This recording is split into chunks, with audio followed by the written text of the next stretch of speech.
It's good to be with you again today. You may remember that last week we sent out a video that we recorded that had a police officer, some of our principals and counselors talking about school safety and things we need to do to protect our students and our staff and actions we need to take. We like to talk about the things we're already doing because we want to remind folks that we care about school safety. Our students are our top priority, and the things happening in our schools are what we're here to do in Fort Bend ISD. And we want to make sure that we're engaging our entire community in this conversation because everybody has a voice. But out of all the conversations I've had, I'm hearing a great deal from students, and the things they have to say interest me and concern me because we're here to protect them and the teachers that serve them.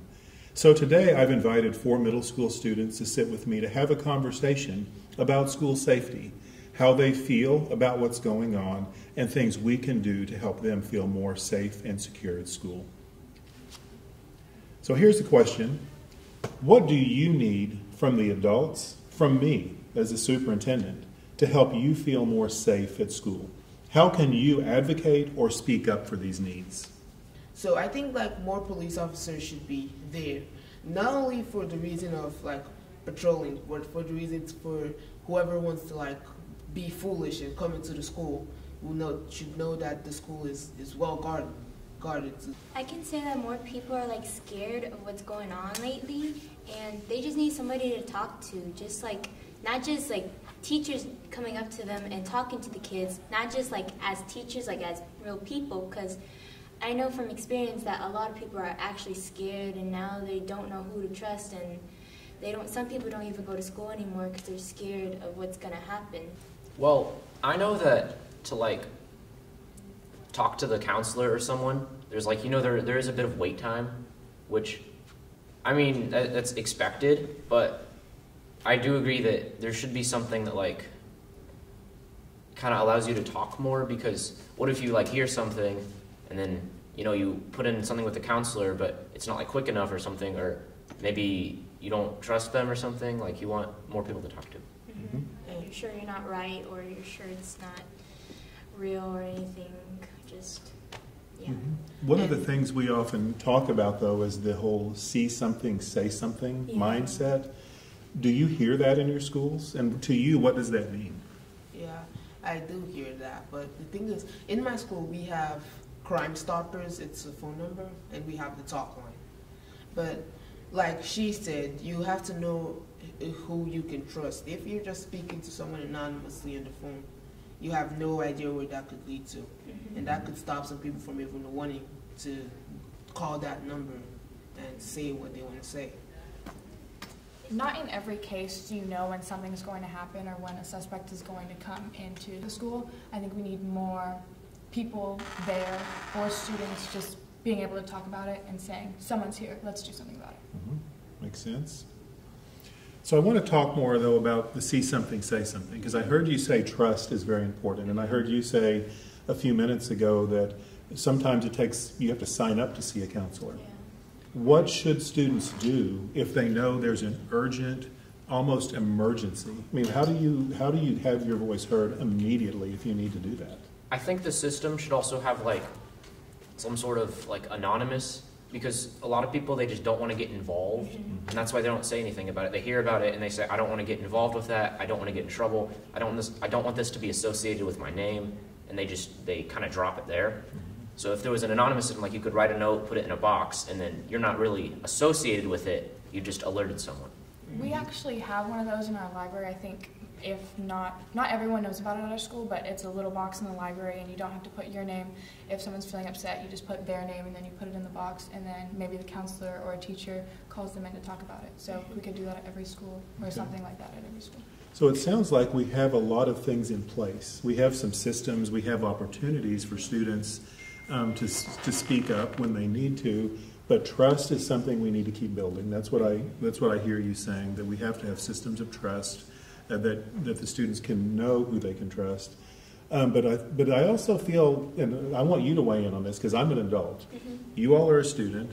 It's almost like students, though, need to understand. How can we help students understand how important it is to say something when lives could be at risk? Because many cases we find when it comes to school safety issues that people could have said something or done something to help prevent what happened, but maybe they didn't for some of the reasons that you've mentioned. How can we encourage students and challenge them to really step up to have that? I think a lot of stress and anxiety goes into that too, not just with like safety, maybe like emotional. So I think that we should just have a more open community, like with students and teachers. Like school isn't just where you can go to learn stuff. You also have to be nice to friends, nice to other classmates. So I think if we have like a more put together classroom or a teacher, that would be more helpful. And even like teachers more open, principals more open, counselors more open to having and being able to talk to someone. So tell me this. I'm going to change gears just a little bit. What are some healthy ways or skills that you use to cope with stress and anxiety? You know how some people have fidget spinners? There's a thing I have called, I think it's called a pop socket, where I have my phone and I just go, yeah. I just do that once in a while. Teacher gets them mad, just go. Whenever I'm stressed, I usually kind of just keep myself busy. Yeah. Because I work better whenever I am stressed, and whenever I'm working, it kind of removes some of that stress. And usually, like if I'm stressed about, like, I don't know, homework or something, then I'll work, and then that also at the same time, you know, gets rid of the homework, and it's like, oh, cool. I usually draw or listen to music. Music's a big part of my life because I dance too. So just anything not involving like, not just education, but anything involving something else, or also keeping myself busy helps a lot. But the bad thing is about some people don't know how to like deal with stress, so They don't know their way of dealing with stress. They don't know how to deal with it, and some people like hurt themselves and all that. And that's some of the reasons why people like start doing crazy things, like shoot up the school, cutting themselves. At least it's just not good. At least we can work on something with that if we can.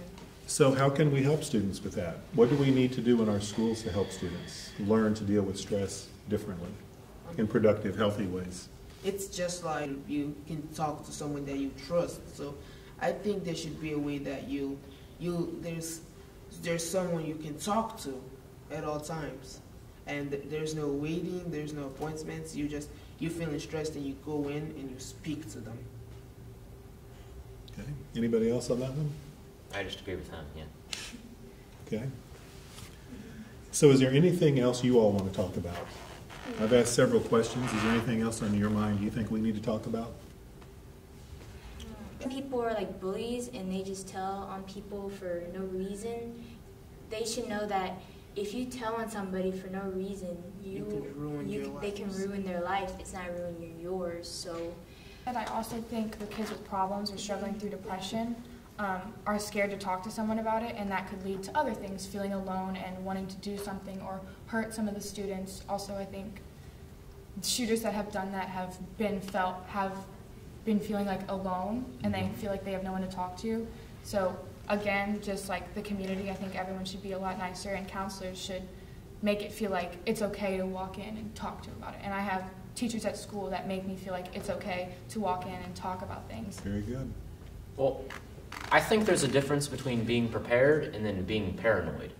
Okay, because you don't want to be scared about everything, and you don't want, like, you want to have the ability to talk to someone and know whenever something is like wrong, but you don't want to overdo it to the point where people who are completely innocent, or you just see someone and then like you overdo it. So we've talked about a lot today, heard some outstanding ideas that we need to dig into and explore about ways we can improve the things we're doing at our middle schools. And I appreciate these students for making time, taking time away from class to be with me today, and their parents for driving them over here to see me. I do want you to know, in response to some of the things you've heard in this conversation, we are taking very seriously all reports. We're getting quite a few reports from social media and comments that students have made, and we follow up on every single one of them. It's important that you only make reports when they're real or serious and when you have a real concern. This is not something to be taken lightly because, as one of the students said, it does change lives when reports like this are made, and we have to follow up as a school district. But we want our students to know that we take their voice seriously, that we care about what they care about, and we are dedicated to keeping them and everyone who works in all of our schools safe. So as we wrap up, I just want to say this conversation is going to be continuing. I'll be continuing to visit with more students and more staff members and members of our community. But if you want to be a part of the conversation, I do encourage you to go online to our website, the district website, and we have the Let's Talk page, and we've got a special button set up that says Continuing the Conversation. You can click on that button and submit questions. You can make comments, and we're going to gather all of that. We're going to review it all. And for any specific questions that are asked, we will provide a response through Let's Talk, and we'll also create a kind of a frequently asked question list with responses that will be posted on our website. But for now, again, I want to thank you for being here. Thank you, students, for being with me today. And I just want you to know we're dedicated to keeping all of you and all of your peers safe. Thank you for being with us.